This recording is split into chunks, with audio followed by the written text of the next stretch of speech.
안녕하세요. 이번에 큐티큐티 릴레이를 이어받게 된 김수민입니다.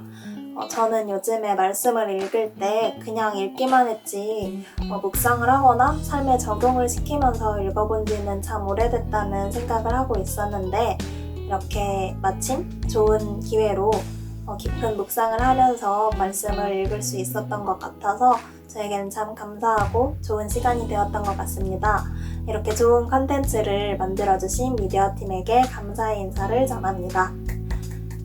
그럼 말씀 나눔 시작하겠습니다.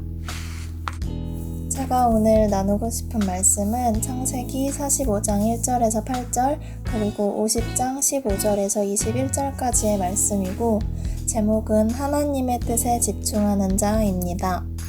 45장에서 애굽의 총리가 된 요셉은 다시 만나게 된 형들에게 자신이 형들이 애굽에 팔아버린 아우 요셉임을 밝힙니다.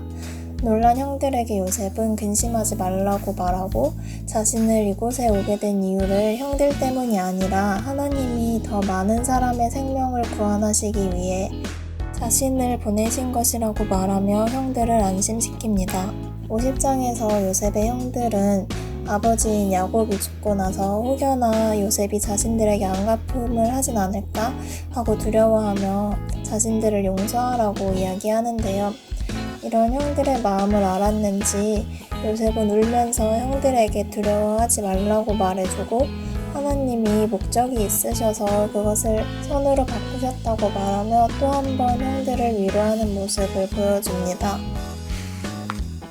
이 말씀을 읽으면서 저는 요셉이 얼마나 하나님의 뜻에 중심을 둔 사람이었는지를 느꼈습니다.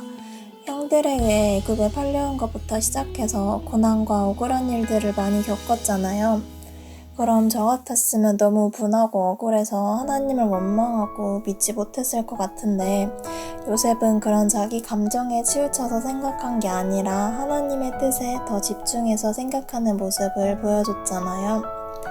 이런 요셉의 모습을 보면서 성령 충만하고 하나님의 일을 생각하는 사람이 진정으로 타인을 용서할 수 있고 그들에게 하나님을 전하는 사람으로 쓰임받을 수 있겠구나 하는 생각도 들었습니다. 그리고 저는 특별히 요셉이 형들에게 자신을 알릴 때나 두려워하는 형들을 달래줄 때 울면서 이야기를 했다는 요셉에 대한 묘사가 자꾸 눈이 가더라고요.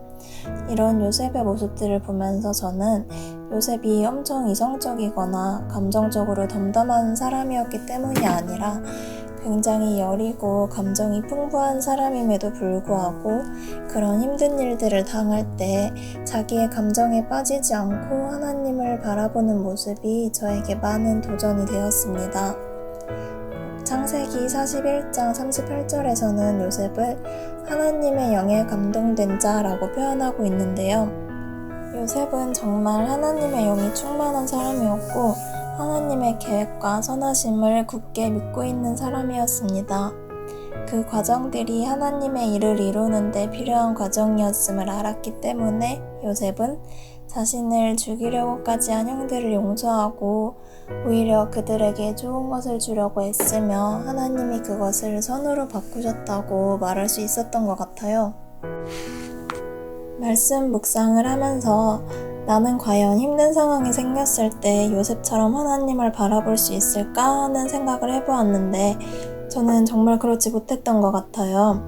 가정의 문제나 진로의 문제에 있어서 항상 상황이 괜찮으면 안도했지만 예상치 못한 갑작스런 안 좋은 상황이 생기면 늘 마음이 무너져서 하나님의 일하심을 의심하곤 했었던 것 같아요.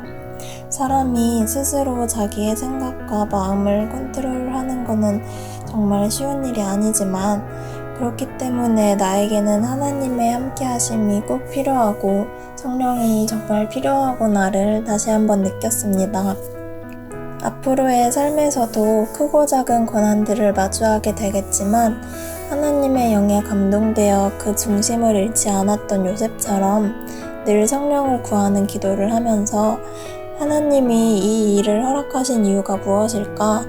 이 과정들을 어떻게 선으로 바꾸어 일하실까 하는 하나님이 하실 일에 대한 신뢰와 기대를 바탕으로 살아가는 제가 되기를 소망합니다.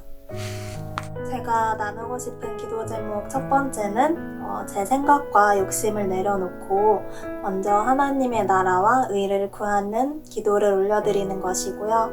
두 번째는 제가 지금 집에서 혼자 믿음 생활을 하고 있는데 하루빨리 가족들이 하나님을 만나고 또 하나님을 예배하는 기쁜 삶을 살았으면 하는 것입니다.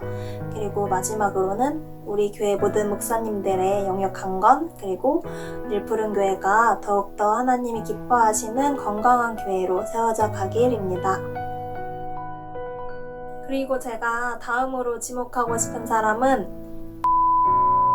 입니다. 감사합니다.